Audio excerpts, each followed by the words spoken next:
नमस्कार सर्वांना. श्री स्वामी समर्थ. लवकरच श्री स्वामी समर्थ महाराजांचा प्रकट दिन येत आहे. यावर्षी 10 एप्रिल 2024 रोजी प्रकट दिन आलेला आहे. अनेक स्वामी भक्तांनी स्वामींच्या संकल्पयुक्त सेवा सुरू केल्या असेल.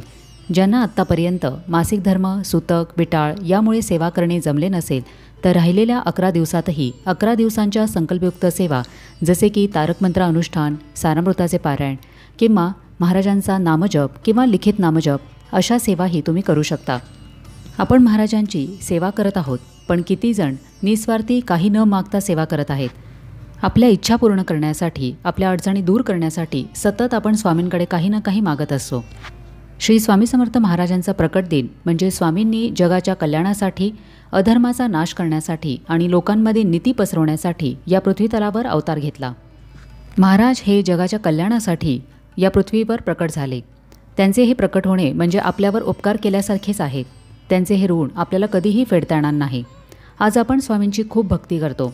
त्यांना आपल्या जीवनातील सर्व अडचणी, समस्या दूर करण्याची प्रार्थना करतो. आपणच काय, असे स्वामींचे करोडो भक्त प्रार्थना करत असतात. एवढ्या सगळ्या भक्तांचे प्रश्न सोडवणारी ही शक्ती कोणी साधीसुधी नाही, हे लक्षात ठेवावे. आपले स्वामी हे अनंत कोटी ब्रह्मांड नायक आहेत.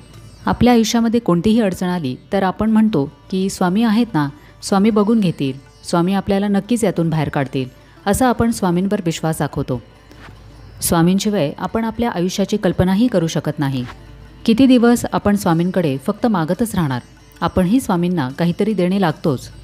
आपण आपल्या घरी एखाद्याचा वाढदिवस, एखादा उत्सव किती आनंदाने साजरा करतो.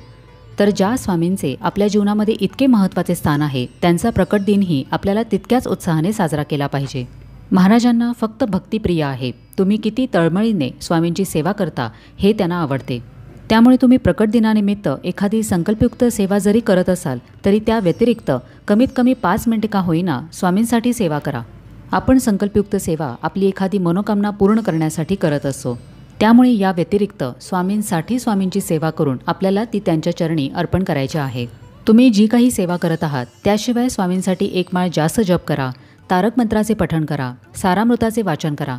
ज्यांना लिहिता वाचता येत नाही त्यांनी फक्त स्वामींचे नामस्मरण करा. सेवा सुरू करण्यापूर्वी आपल्याला महाराजांकडे प्रार्थना करायची आहे की महाराज, मला जी काही जमेल ती सेवा मी तुमच्यासाठी करण्याचा प्रयत्न करीन, तर आपण त्याचा स्वीकार करावा आणि याची फलश्रुती मला नको, तर ही सेवा मी तुमच्यासाठी करत आहे.